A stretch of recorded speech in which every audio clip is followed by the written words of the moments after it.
every truck and bus manufacturer operating in this country and elsewhere in this world is eyeing India in a big way because infrastructure is and has to develop. Ashok Leyland is a pioneer name in this business. They have been at it for the better part of over half a century or more.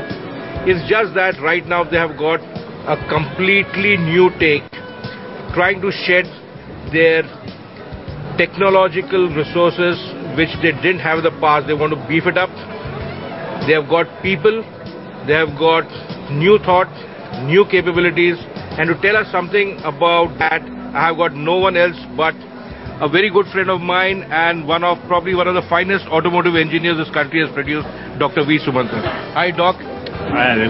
It's good to see you again. I know that you are a racing man. Motorsport runs through your veins. But buses and trucks and this completely new line of thought on the intra-city bus project.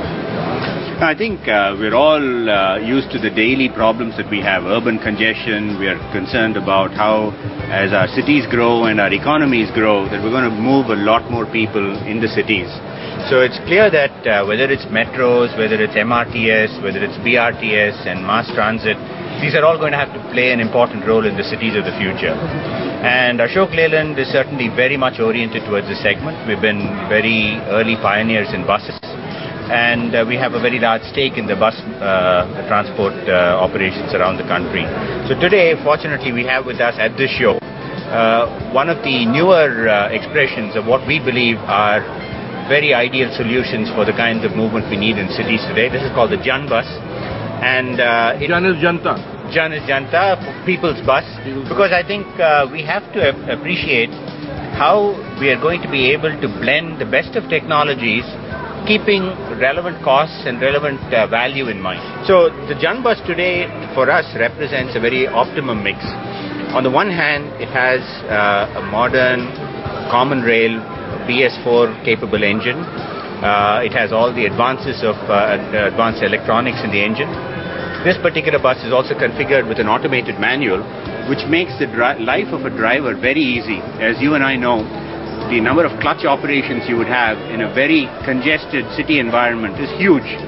So here with an automated manual, you're very significantly decreasing the workload for the driver. But all buses are about their functionality to users.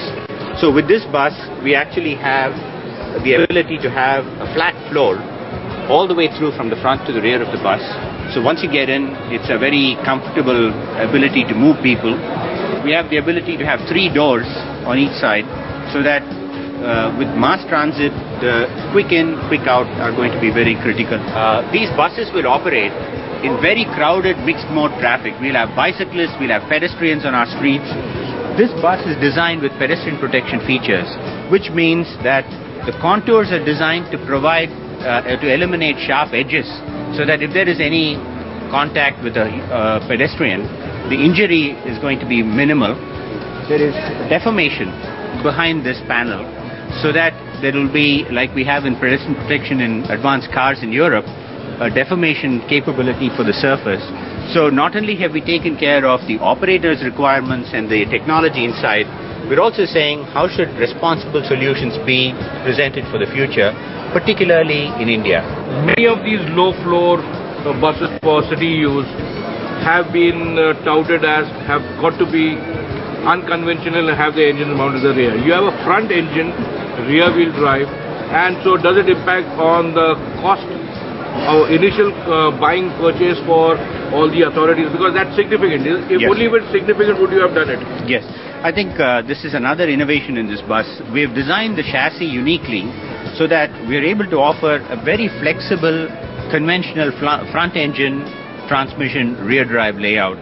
So this gives us a tremendous amount of flexibility. We can have CNG variants, we can have diesel variants, we can have BS3, BS4 variants, different transmissions, and yet have a highly common configuration for the rest of the bus, which also makes it much more affordable for the rapid transit authorities.